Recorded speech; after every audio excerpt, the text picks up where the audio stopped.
Kayo naman mga ninong at ninang, nakahanda pa kayong tumulong sa mga magulang na akayin ng inyong mga inaanak sa pananampalataya? Bilang kinatawan ng sambayan ng Kristiyano, ikinagagala kong tanggapin ang inyong mga anak sa pamamagitan ng pagkukrus sa kanilang loob. Kaya inaanyayahan ko kayo mga magulang, ninong at nina upang krusan sa noo ang inyong mga pabibinyagan. Ang una mong magkukrus sa noo ay ang tatay, tapos ang nanay, tapos ang ninong at ninang. Sige po, krusan na sa noo. Ito po ang gagamitin. Hindi ito, ginagawa ninyong lutlutan ng kalamay yan. Sige po. Ilapit po, ilapit ng nanay.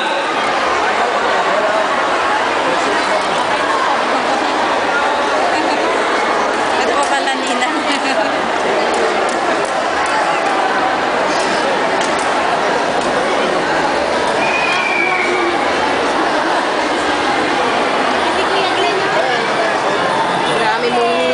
Unti naman ang nandito.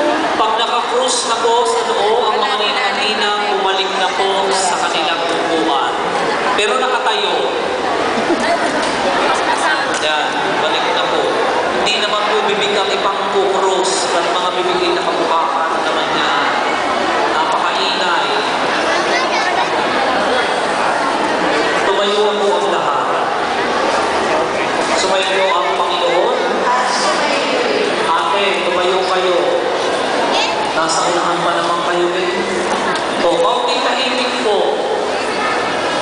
Bata lamang po ang maririnig sa dami ninyo. Hindi na makita yung mga bata. Nasabay pa kayo ng ingay. Sumayo ang Panginoon. Ang mabuting balita ng Panginoon ayon kay San Marcos. Papuri sa iyo, Panginoon. May nagdala ng mga bata kay Jesus upang hilingin ipatong niya sa mga ito ang kanyang kamay. Ngunit pinagwikaan sila ng mga alagad. Nagalit si Jesus nang makita ito at sinabi sa kanila, "Pabayaan ninyong lumapit sa akin ang mga bata. Huwag ninyo silang sawayin, sapagkat sa mga katulad nila, naghahari ang Diyos." Ito ang tandaan ninyo, ang sino mang hindi tumatanggap sa paghahari ng Diyos, tulad ng isang maliit na bata ay hindi mapapabilang sa mga pinaghaharian niya. At pinalo ni Jesus ang mga bata, ipinatong ang kanyang mga kamay sa kanila at pinagpala sila. Ang mabuting balita ng Panginoon. Pinupuri ka namin, Panginoong Jesucristo. Mga kapatid, halin at lumuhog sa buong may kapal upang magiging niyang kalinain ng mga batang bibinyagan, ang mga magulang, ninong at nina at ang buong niyang sambayan ng banal. Sa bawat kahilingan ang itutugon po ng lahat, Panginoon, tingin po kami. Ulitin po natin. Panginoon, tingin po kami. Para sa banal na sambayanan sa ating lupain, upang sa pagpatnubay ni Pedro Pastor na banal at ni Pablong kagapangaral, masipag niyang maipalaganap ang magandang balita sa ating kapuluan at sa iba't ibang bansa, manalangin tayo sa Panginoon. Panginoon, tingin po kami. Para sa mga bibinyagan, upang ang mga anghel ang pumatnubay at magadya sa kanila sa lahat ng masama, manalangin tayo sa Panginoon. Panginoon, tingin mo kami. Para sa mga mag-anak, upang mamalagi silang tapat sa kanilang pangako sa biyak at alinsunod sa halimbawa ng banal na mag-anak na sila Jesus, Maria, Jose, sila'y manatiling nagmamahalan at nagmamalasakit sa isa't isa, manalangin tayo sa Panginoon. Panginoon, tingin mo kami. Para sa lahat ng binyagang naririto, upang katulad ng lahat ng mga banal, makapamuhay tayo matapat sa ating pangako sa biyak, manalangin tayo sa Panginoon. Panginoon, tingin mo kami. Ama naming makapangyarihan, kusang loob kang nagmahal sa amin, kaya sinugo mo ang iyong anak upang kaming nasandak sa paniniin ng sala ay mabigyan ng laya. Sa tanda ng krus na banal, loobin mo na ang mga batang bibinyagan ay maging malaya sa pagkaalipin na bunga ng pagsuway ng nilikhamong unang tao. Lumuban nawa sila ng banal na Espiritu upang sila'y mapuspos ng diwa ng muling pagkabuhay ng iyong anak. Iniluluhog namin ito sa pamamagitan ng Jesucristo kasama ng Espiritu Santo magpa sa walang hanggan. Amen.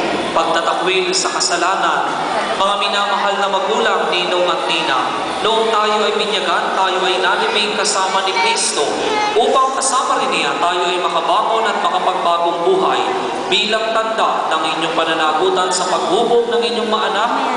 Kabanal na aral, sariwain ninyo kayo ng inyong mga pangako noong kayo binyagan na tatalikuran ang lahat ng kasamaan at kasalanan. Mga magulang, ninong at nina, itinatakwil ba ninyo si Satanas? Opo, tinatakwil na. Itinatakwil ba ninyo ang kanyang mga gawain? Opo, itinatakwil. Itinatakwil ba ninyo ang kanyang pang-aakit? Opo, itinatakwil. Pagpapahayag ng pananampalataya, sa bawat katanungan naman ang isasagot, opo, sumasampalataya kami. Mga magulang, ninong at ninang, sumasampalataya ba kayo sa Diyos amang makapangyarihan sa lahat na may gawa ng langit at lupa? Sumasampalataya ba kayo kay Jesucristo, iisang anak ng Diyos, Panginoon natin, ipinanganak ni Santa Mariang Birhen, ipinako sa krus na matay nilibing, muling nabuhay at naluklok sa kanan ng Ama? Opo. Sumasampalataya ba kayo sa Espiritu Santo, sa banal na simbahang Katolika, sa kasamahan ng mga banal, sa kapatawaran ng mga kasalanan, sa muling pagkabuhay ng mga namatay, at sa buhay na walang hanggan? Sa pananampalataya na marangal nating ibinahayag, ating igawat ang sakramento ng binyag sa pamamagitan ng Jesucristo, kasama ng Espiritu Santo, magpa sa walang hanggan. Amen. Ang lahat po ay magsiupo. Yung po mga ninong at mga ninang na nasa gitna, doon po muna kayo sa tabi. Para po sa pagbubuhos namin ng tubig, ay mabilis-bilis po tayo. Makinig po yung mga magulang.